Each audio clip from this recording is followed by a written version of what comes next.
नमस्कार दोस्तों, welcome to आरंभ एजुकेशन एम्पावरिंग एस्पिरेंट्स। देखिए, जो हॉस्टल वार्डन का एग्ज़ाम आपका होने वाला है उसमें 10 नंबर का पार्ट है बाल मनोविज्ञान का। उससे रिलेटेड हम लोग बहुत इंपॉर्टेंट एमसीक्यू करेंगे जो पहले के पेपर में आए हुए हैं, कुछ उस टाइप के एमसीक्यू और कुछ जो आपके पेपर में आ सकते हैं उस टाइप के एमसीक्यू। ये एमसीक्यू बहुत ज़्यादा इंपॉर्टेंट है परीक्षा के दृष्टिकोण से आपका। इसमें मैं क्योंकि थ्योरी भी एक्सप्लेन करूँगा ताकि जो स्टूडेंट जो हैं वो थ्योरी नहीं पढ़े हैं उनका एमसीक्यू के साथ ही थ्योरी की भी तैयारी होती जाए। अगर आपको इस एमसीक्यू का पीडीएफ चाहिए तो टेलीग्राम चैनल जरूर ज्वाइन करिए। डिस्क्रिप्शन में जाएंगे तो आपको टेलीग्राम चैनल का लिंक रहेगा, उसमें आपको ये एमसीक्यू जो है वो मिल जाएगा। साथ साथ सॉल्व करते चलिएगा और अगर एमसीक्यू अच्छा लगे तो वीडियो को जरूर लाइक करिएगा, चैनल को सब्सक्राइब करिएगा और ज़्यादा से ज़्यादा शेयर करिएगा ताकि मैं और भी आप लोगों के लिए इस तरीके से एफर्ट डाल के एमसीक्यू ला सकूँ। तो देखिए, फर्स्ट नंबर का एमसीक्यू सॉल्व करते हैं। चलिए, मनोविज्ञान शिक्षा का आधारभूत विज्ञान है, यह कथन किसके द्वारा कहा गया था? तो मनोविज्ञान का अर्थ क्या होता है? मन का विज्ञान, अपनी आत्मा का विज्ञान, अपने भीतर अपने माइंड को पढ़ना और उसके साइंस को समझना, उसके डेवलपमेंट को समझना कहलाता है मनोविज्ञान। तो आधारभूत विज्ञान है शिक्षा का, है ना, मतलब इसका बेस है। ये किसने कहा था? हिलगार्ड द्वारा, स्किनर द्वारा, हरलाक द्वारा या पियाजे के द्वारा। तो मनोविज्ञान शिक्षा का आधारभूत विज्ञान है, ये कथन था स्किनर का। अब देखिए, स्किनर के बारे में मैं आपको और बताता हूँ। इसका एक सिद्धांत था जिसका नाम था क्रिया प्रसूत का सिद्धांत। क्रिया प्रसूत का सिद्धांत। और इस क्रिया प्रसूत के सिद्धांत को, ठीक है, इस क्रिया प्रसूत के सिद्धांत को स्किनर ने कबूतर और चूहे पे प्रयोग किया था। मतलब कबूतर और चूहे पे प्रयोग करके इस क्रिया प्रसूत सिद्धांत को उन्होंने देखा था। ठीक है, तो याद रखिएगा। इसके अलावा भी आपको पूछ सकता है मनोविज्ञान की परिभाषाओं को। तो और किनका किनका मनोविज्ञान का परिभाषा आपको याद रखना है। इसमें से देखिए, क्रो एंड क्रो का परिभाषा पहले भी पूछा है। यहाँ से आपके एक सवाल से कई सारे सवाल बन जाएंगे। यहाँ पे देखो, कार्ल सेनिक का परिभाषा क्या है? मनोविज्ञान मानव व्यवहार का विज्ञान है। ठीक है, अब यहाँ पर देखिए वुडवर्थ का क्या है, अब इसको याद रखना है ना आपको। तो यहाँ पे काल्सेनिक क्या बोल रहे हैं? यानी कि ह्यूमन के बिहेवियर का, मतलब मनुष्य के बिहेवियर का विज्ञान क्या है? मनोविज्ञान है। वुडवर्थ क्या कह रहे हैं? मनोविज्ञान जो है वातावरण से के संपर्क में होने वाले मानव व्यवहारों का विज्ञान है। मतलब मनोविज्ञान क्या है? जब इंसान जो है वो दूसरों से कनेक्ट करता है, इन्वायरमेंट से कनेक्ट करता है, वातावरण से कनेक्ट करता है, संपर्क होता है जब उसका, तब बिहेवियर में क्या चेंज आता है, मानव के व्यवहार में क्या चेंज आता है, उसी का जो विज्ञान है वो क्या है? मनोविज्ञान है, कह रहे हैं वुडवर्थ। उसके बाद वाटसन ने क्या कहा? मनोविज्ञान व्यवहार का सकारात्मक विज्ञान है। मतलब जब आपके व्यवहार में सकारात्मक या पॉजिटिव चेंज आता है तो उसका जो साइंस है उसको क्या बोलते हैं? मनोविज्ञान कहते हैं, कहा। चौथा, मन नाम के एक साइकोलॉजिस्ट थे, उन्होंने क्या कहा? मनोविज्ञान अनुभव के आधार पर किए गए आंतरिक अनुभव एवं बाह्य व्यवहार का विधायक विज्ञान है। मतलब इंटरनल एक्सपीरियंस जो है आपका, आंतरिक क्या अनुभव कर रहे हैं और उसके बाद आप व्यवहार क्या कर रहे हैं, उसका विज्ञान है क्या? मनोविज्ञान। ये मन ने कहा। स्किनर ने क्या कहा? मनोविज्ञान जीवन की विविध परिस्थितियों के प्रति प्राणी की प्रतिक्रियाओं का अध्ययन करता है।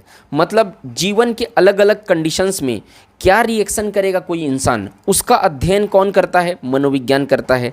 व्यवहार अथवा प्रतिक्रियाओं का अध्ययन करता है, क्या रिएक्शन आप दे रहे हैं, क्या बिहेव कब कर रहे हैं। समायोजन का अध्ययन करता है। समायोजन का मतलब होता है जो आप जो प्रकृति से, जो इन्वायरमेंट से आप समायोजित हो रहे हैं, आप उसके साथ इंटरेक्शन बना रहे हैं, उसको समायोजन कहते हैं, है ना। कार्य तथा अनुभवों से है, जो काम कर रहे हैं और अनुभव से हैं। तो ये सारा है स्किनर की परिभाषा। क्रो एंड क्रो, ये बहुत इंपॉर्टेंट है, पहले भी आ चुका है क्रो एंड क्रो का परिभाषा। मनोविज्ञान मानव के व्यवहार तथा मानव के संबंधों का अध्ययन है। मतलब मनुष्य का जो बिहेवियर है उसका अध्ययन, और क्या रिलेशन है, मनुष्य का संबंध, उसका अध्ययन है। बोरिंग और लोंगफील्ड और वेल्ड, इन्होंने क्या कहा? मनोविज्ञान मानव प्रकृति का विज्ञान है। मतलब मनुष्य के नेचर का विज्ञान है, प्रकृति का विज्ञान है। तो इसमें आपको 7 प्रकार के मैंने साइंटिस्ट, मतलब साइकोलॉजिस्ट का कथन बताया। क्रो एंड क्रो आ चुका है, काल्सेनिक, वुडवर्थ का पहले ही आ चुका है। तो पेपर के दृष्टिकोण से न सिर्फ एक क्वेश्चन, जबकि ये सातों सवाल ये आप पढ़ेंगे तो आपका एक साथ 7 सवाल बन जाएगा। अगर इससे कोई भी सवाल आया और भी तो यहाँ पर से सवाल बन सकता है, जरूरी नहीं यही सवाल आएगा, दूसरा सवाल भी आ सकता है। ठीक है, तो इस तरीके से डिटेल में पढ़ते हुए चलेंगे, लास्ट तक बने रहिएगा आप सब। ठीक। दूसरा, परिवार एक साधन है। अब देखो, अनौपचारिक शिक्षा का औपचारिक शिक्षा का, दूरस्थ शिक्षा का या गैर औपचारिक शिक्षा का। तो देखो, परिवार एक साधन है। अनौपचारिक शिक्षा, अनौपचारिक शिक्षा देखो, सबसे पहले तो ये समझो कि इनफॉर्मल दो तरीके का जो एजुकेशन होता है, इनफॉर्मल एजुकेशन और इसी को बोलते हैं, इसको क्या बोलते हैं, औपचारिक को फॉर्मल एजुकेशन। ठीक है, तो फॉर्मल एजुकेशन क्या होता है, सबसे पहले तो ये समझो। देखो, फॉर्मल एजुकेशन जो होता है वो क्लासरूम के अंदर जो एजुकेशन होता है, मतलब बच्चे जो है वो आपका कड़ाई से, जो मतलब कि आप कह लीजिए एक तरीके से क्लासरूम के अंदर जो होता है वो डिसिप्लिनरी एक्शन में, मतलब कि डिसिप्लिन में रहते हुए जिस चीज़ों को सीखते हैं क्लासरूम के अंदर, टीचर रहता है, बाहर नहीं जाने देता, डिसिप्लिन में सिखाता है। तो डिसिप्लिनरी एक्शन में बच्चा जिस चीज़ को सीखता है या क्लासरूम के अंदर जब किसी चीज़ को सीखता है तो वो फॉर्मल लर्निंग के अंतर्गत आता है। जबकि इनफॉर्मल लर्निंग क्या होता है, इनफॉर्मल एजुकेशन या इनफॉर्मल लर्निंग, बच्चा परिवार से सीखता है, बच्चा दोस्तों से सीखता है ना, बच्चा पड़ोसी से सीखता है। तो ये बाह्य गतिविधियाँ जो डिसिप्लिनरी एक्शन में नहीं होती हैं, स्वच्छंद रूप से बच्चा सीखता है, वो इनफॉर्मल लर्निंग के अंदर। सिंपल है, फॉर्मल लर्निंग क्लासरूम के अंदर होता है, इनफॉर्मल लर्निंग माँ बाप का से जो सीखता है बच्चा, भाई बहन से सीखता है, पड़ोसी से सीखता है, दोस्त से सीखता है, वो सारे क्या है, इनफॉर्मल लर्निंग है। तो परिवार किस टाइप का लर्निंग हो गया, परिवार तो आपका इनफॉर्मल लर्निंग हो गया ना भाई, क्योंकि क्लासरूम, फॉर्मल लर्निंग का एग्जाम्पल क्या है, क्लासरूम, क्लासरूम।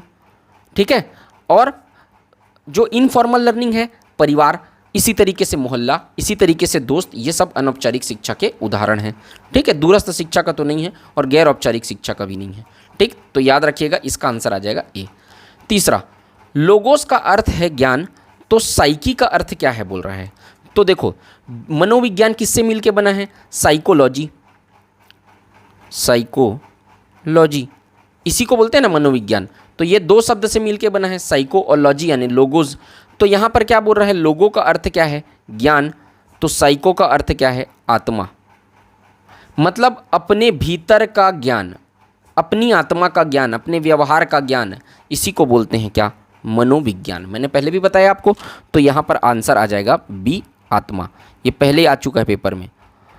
शिक्षा मनोविज्ञान के मुख्य तत्व क्या हैं, शिक्षार्थी, सीखने की प्रक्रिया, अध्यापक या सभी। शिक्षा मनोविज्ञान, अब देखो, मनोविज्ञान मतलब अपनी आत्मा का विज्ञान, मतलब अपने भीतर को समझना मनोविज्ञान है। और शिक्षा मनोविज्ञान का अर्थ क्या हो गया, मतलब एजुकेशन में अपने भीतर का ज्ञान, हमको किस चीज़ में रुचि है, बिहेवियर में कैसे परिवर्तन हो रहा है, उसको समझना क्या कहलाता है, मनोविज्ञान। तो शिक्षा के क्षेत्र में उसको समझना क्या कहलाएगा, शिक्षा मनोविज्ञान। उसके प्रमुख तत्व कौन कौन से हैं बोल रहा है, तो शिक्षार्थी, तो ये तो सही होगा, क्योंकि शिक्षार्थी नहीं रहेगा तो आप किसके मनोविज्ञान को समझोगे।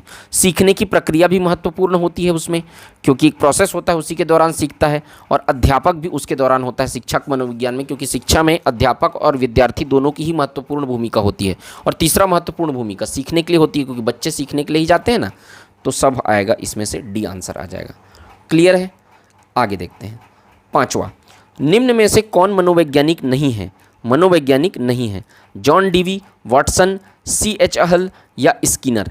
तो इसमें आप देखेंगे कि जो स्किनर है ना, कौन है, स्किनर। तो स्किनर ने क्या सिद्धांत दिया था, स्किनर ने क्रिया प्रसूत का सिद्धांत दिया था।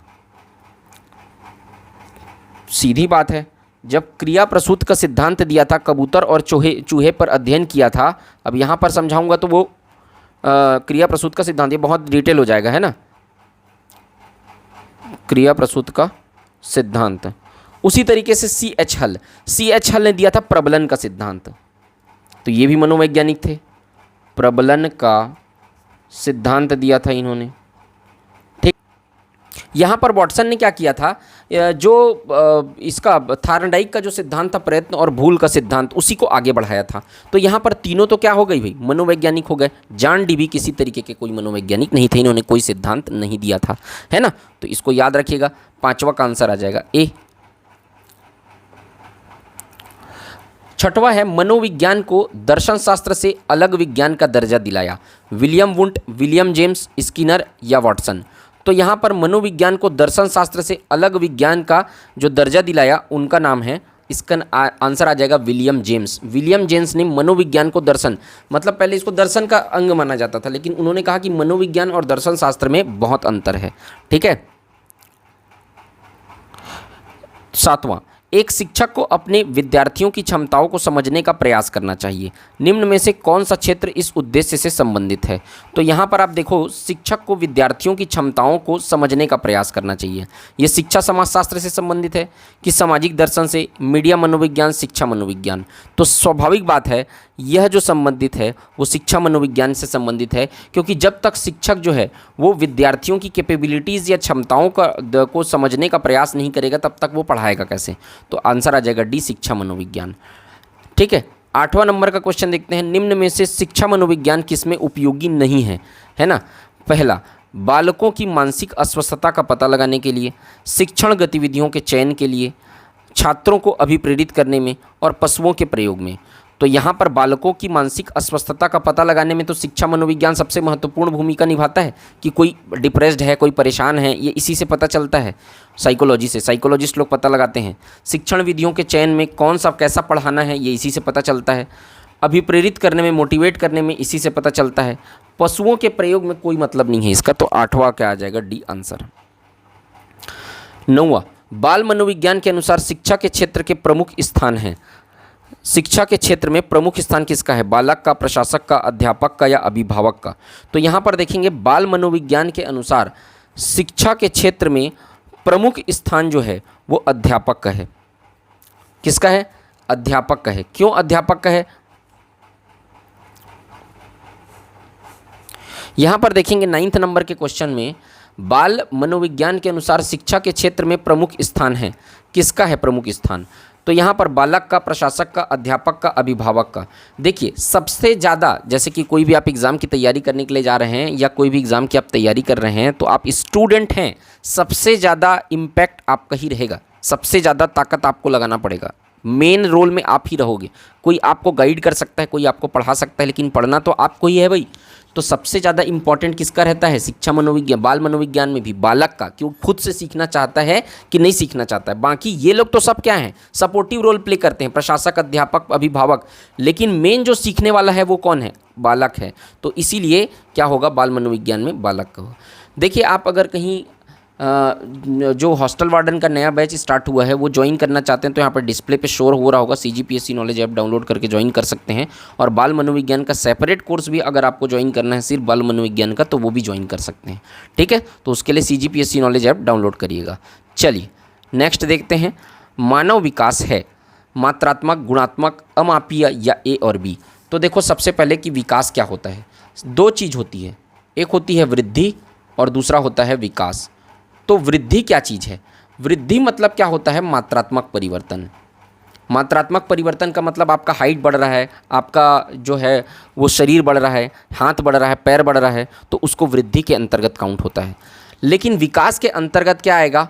मात्रात्मक और गुणात्मक, इसके अंतर्गत आ जाता है ना? मतलब ओवरऑल डेवलपमेंट, मतलब आपका शरीर तो बढ़ ही रहा है, आपका जो तार्किक क्षमता है वो भी बढ़ रही है, आपके व्यवहार में भी परिवर्तन आ रहा है, मतलब आपका ओवरऑल डेवलपमेंट हो रहा है। संज्ञान का भी विकास हो रहा है, नॉलेज का भी विकास हो रहा है, कार्य क्षमता का भी विकास हो रहा है, स्किल का भी विकास हो रहा है। तो मात्रा के साथ साथ अगर आपके सारी चीज़ों का, स्किल, कार्य क्षमता, कैपेसिटी, कैपेबिलिटी, सारी चीज़ों का विकास हो रहा है, मतलब कि यहाँ पर मात्रात्मक के साथ गुणात्मक परिवर्तन, गुणों में भी परिवर्तन आ रहा है, तो वो कहलाता है विकास। अब देखो यहाँ पर विकास क्या है? मात्रात्मक, गुणात्मक या अमापी या A और B? तो मात्रात्मक और गुणात्मक दोनों परिवर्तन को क्या बोलेंगे? मानव विकास बोलेंगे। मैंने बताया यहाँ पर।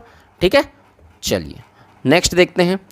11वां, एक बच्चे की वृद्धि और विकास के अध्ययन की सर्वाधिक अच्छी विधि कौन सी है? मनोविश्लेषणात्मक विधि, तुलनात्मक विधि, विकासी विधि या फिर सांख्यिकी विधि? तो आप कैसे निकालेंगे बच्चे का विकास का सबसे अच्छा विधि कौन सा है? तो यहाँ पर देखेंगे, बच्चे के विकास को मापने के लिए, वृद्धि और विकास को मापने के लिए एक विधि होती है विकासीय विधि, है ना? विकासी विधि। मनोविश्लेषणात्मक विधि मतलब मन को बस पढ़ना, तो मन को पढ़ने से आप यहाँ पे फिजिकल डेवलपमेंट को नहीं आंक सकते हैं। एक तुलनात्मक विधि होती है कंपैरिजन, ये सबसे घटिया विधि है, क्योंकि कंपेयर करके आप किसी को नापोगे तो फिर वो दिक्कत हो जाता है। सांख्यिकी विधि से डेटा से मापते हैं। विकासी विधि एक होती है जिसमें सीधा सीधा विकास को नापा जाता है, तो यही विधि जो होती है वो सबसे इम्पॉर्टेंट होती है। ठीक, C। आगे देखते हैं 12वां नंबर का क्वेश्चन। एक औसत बुद्धि वाला बच्चा यदि भाषा को पढ़ने व समझने में कठिनाई प्रदर्शित करता है तो यह संकेत देता है कि बच्चा खालिस्तान लक्षण प्रदर्शित कर रहा है। ये बहुत इंपॉर्टेंट क्वेश्चन है। पठन अक्षमता डिसलेक्सिया, लेखन अक्षमता डिसग्राफिया, गणितीय अक्षमता डिसकैलकुलिया और गति समन्वय अक्षमता यानी अफेजिया। तो यहाँ पर अगर कहीं पढ़ने और समझने में कठिनाई है तो उसको है पठन अक्षमता यानी डिसलेक्सिया है। ये पेपर में पिछले बार शिक्षक भर्ती के पेपर में भी आया था, बहुत बार ये सवाल आता है। तो पठन अक्षमता को डिसलेक्सिया बोलते हैं, है ना, पढ़ने में परेशानी दिक्कत पैदा कर रहा है। तो चलो आगे देखते हैं। एक प्रभावशाली अध्यापिका होने के लिए क्या इम्पोर्टेंट है? पुस्तक से उत्तरों को लिखाने पर बल देना यानी छपवा देना, समूह गतिविधि के बजाय वैयक्तिक अधिगम पर ध्यान देना यानी कि क्लासरूम में पढ़ाने के दौरान इंडिविजुअल भी आपको सिखाना, विद्यार्थियों के द्वारा प्रश्न पूछने के कारण उत्पन्न व्यवधान की अनदेखी करना या प्रत्येक बच्चे से संपर्क में रहना। देखो इसका आंसर आ जाएगा डी, प्रत्येक बच्चे से संपर्क में रहना। अगर बच्चे से संपर्क में रहोगे तो क्या पता चलेगा आपको कि बच्चे को किस तरीके की परेशानी हो रही है, और अगर परेशानी पकड़ लिए बच्चे का तो आप उसको सॉल्व कर पाओगे। तो इसलिए प्रत्येक बच्चे के संपर्क में रहना जो होता है, वो क्या टेंशन है उसको, कहाँ पे वो रुक रहा है, कहाँ पे वो बाकी बच्चों को नहीं प्रॉब्लम हो रहा है लेकिन उसको प्रॉब्लम हो रहा है, ये सब डी के अंतर्गत आएगा। ठीक, बाकी ये छपाने वाला है ये तो नहीं आएगा। वैयक्तिक अधिगम पर समूह के बजाय, क्योंकि समूह गतिविधियों पे ध्यान देना जरूरी होता है तभी ओवरऑल डेवलपमेंट होता है, और ये तो होगा ही नहीं, तो आंसर आ जाएगा डी। इसमें सर्वाधिक उपयुक्त आंसर को आपको चुनना रहता है। सही कई ठो होते हैं, 2 ठो भी हो सकते हैं सही, है ना, लेकिन सबसे उपयुक्त को। 14वां नंबर का क्वेश्चन, मनोविज्ञान के जनक किसे कौन माने जाते हैं? जीन पियाजे, कोहेलबर्ग, विलियम मैक्समिलियन हुंट या स्किनर। तो मनोविज्ञान के जनक माने जाते हैं विलियम मैक्समिलियन वुंट। ठीक है, बाकी जीन पियाजे जो है संज्ञानात्मक विकास के सिद्धांत के प्रतिपादक माने जाते हैं। कोहेलबर्ग जो है उनका क्या है, नैतिक विकास का सिद्धांत। अब इन लोगों ने क्या किया था, अलग अलग स्टेजेस में सिद्धांतों को बताया था। जैसे इन्होंने जीन पियाजे ने 4 स्टेज बताया, नैतिक विकास का सिद्धांत भी कई स्टेजों में बताया। और स्किनर का क्या है, स्किनर का क्रिया प्रसूत सिद्धांत, ये तो पहले ही बता चुका हूँ, क्रिया प्रसूत सिद्धांत। तो ये तीनों का भी सिद्धांत को याद रखना, डायरेक्ट पूछ देगा कौन किसका सिद्धांत है ना। निम्नलिखित में से कौन सा विकास का सिद्धांत है? यहाँ पर देखिए, सभी का विकास दर समान नहीं होती, विकास हमेशा रेखीय होता है, यह निरंतर चलने वाली प्रक्रिया है, या विकास की सभी प्रक्रियाएं अंतः संबंधित नहीं हैं। कौन सा विकास का सिद्धांत है बोल रहा है? तो यहाँ पर विकास का सिद्धांत है विकास हमेशा रेखीय होता है। विकास रेखीय होता है का मतलब ये होता है क्या, यहाँ पर रेखीय होता है इन द सेंस है कि यहाँ पर एक के बाद एक विकास होता है। ठीक है, मतलब रेखीय होता है इन द सेंस पहले जो है वो सरल से कठिन की ओर बच्चा जाएगा, तो यहाँ पर लगातार विकास होता है, कम से ज़्यादा की ओर विकास होता है। ठीक, तो याद रखिएगा विकास का सिद्धांत है।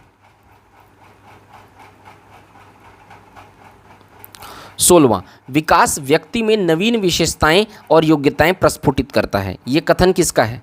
हरलॉक, जेम्स ड्रेवर, मैर डुगल या फिर मुनरो। तो बताइए ये कथन किसका है? चलो सब लोग लगाओ। तो यहाँ पर ये कथन है हरलॉक का, है ना। विकास जो है वो नवीन विशेषताएं और योग्यताएं प्रस्फुटित करता है, ये कथन है हरलॉक का। अब कथन वाले को तो आपको याद ही रखना पड़ेगा, इसमें एक्सप्लेनेशन का कोई गुंजाइश नहीं रहता है। 17वां, मानसिक विकास का संबंध नहीं है शिक्षार्थी का वजन और ऊंचाई, स्मृति का विकास, तर्क एवं निर्णय, अवबोधन की क्षमता। तो मानसिक विकास, मेंटल डेवलपमेंट का संबंध नहीं है शिक्षार्थी के वजन और ऊंचाई से। मतलब अगर कहीं शिक्षार्थी बहुत ज़्यादा मोटा है, बहुत ज़्यादा लंबा है, इसका मतलब ये नहीं है कि उसका मेंटल डेवलपमेंट अच्छा हुआ होगा, या बहुत ज़्यादा शरीर के आधार पे छोटा है, वो भी देखिए होगा कई लोग शरीर के आधार पे छोटे रहते हैं लेकिन दिमाग बहुत रहता है, और शरीर के आधार पे बहुत बड़े रहते हैं, हाथी टाइप का शरीर रहता है, उसके बाद भी दिमाग क्या रहता है, बंदर रहता है, मतलब बहुत कम रहता है। तो यहाँ पर ऊंचाई और शिक्षार्थी के वजन से उसका कोई संबंध नहीं है। ठीक है, चलो 18, खेलों के माध्यम से बालक में कौन सा गुण विकसित होता है? सामाजिकता का, नैतिकता का, व्यावसायिकता का, भौतिकता का। तो यहाँ पर खेलों के माध्यम से आप जब देखेंगे तो सामाजिकता का गुण विकसित होता है। कैसे? देखो बच्चे खेल खेल में क्या सीखते हैं? टीम बिल्डिंग सीखते हैं। मतलब स्वार्थ से बाहर आते हैं बच्चे, कि जैसे कि बच्चे को अगर कहीं इसके पहले खेल नहीं खेला है तो लगता है कि सिर्फ मैं अपने लिए जिया हूँ, लेकिन बाद में बच्चा क्या करता है, अपनी टीम के लिए खेलने का काम करता है, अपने को पीछे रख के दूसरे को आगे करने का काम करता है। तो ईगोसेंट्रिसिज्म से आगे जाता है बच्चा। तो यहाँ पर यही आएगा सामाजिकता का, सोशलिज्म। 19, निम्नलिखित में से संज्ञानवादी पद्धति के जनक हैं। तो यहाँ पर तो आपको पता है, थार्नडाइक, जीन पियाजे व ब्रूनर, कोहलर और कोफका और कोई नहीं। तो यहाँ पर जीन पियाजे और ब्रूनर संज्ञानात्मक विकास का सिद्धांत दिया था इन्होंने। थार्नडाइक ने प्रयत्न और भूल का सिद्धांत दिया था। प्रयत्न और भूल, यहाँ पे आएगा प्रयत्न और भूल, ट्रायल एंड एरर, ठीक है, प्रयत्न और भूल। और कोहलर और कोफका, कोहलर और कोफका ने कौन सा सिद्धांत दिया था? कोहलर ने दिया था सूझ का सिद्धांत।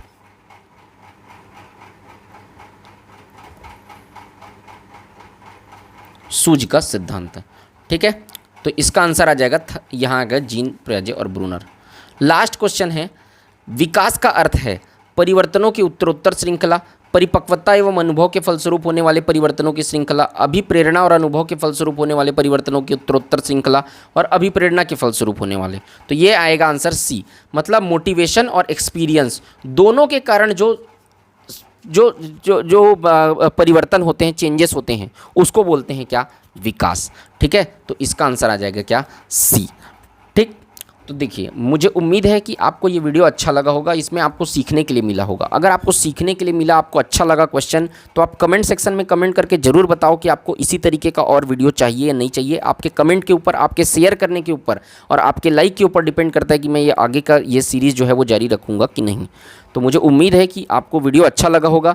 और भी चैनल पे वीडियो डले हुए हैं कंप्यूटर के, और भी वो वीडियो डले हुए हैं, वो भी आप जाके देख सकते हो। और इसका PDF आपको टेलीग्राम में मिलेगा। तो अगर वीडियो अच्छा लगा होगा तो वीडियो को लाइक ज़रूर करें, चैनल को सब्सक्राइब करें, ज़्यादा से ज़्यादा शेयर करें। मिलते हैं नेक्स्ट वीडियो में, तब तक के लिए जय हिंद, वंदे मातरम।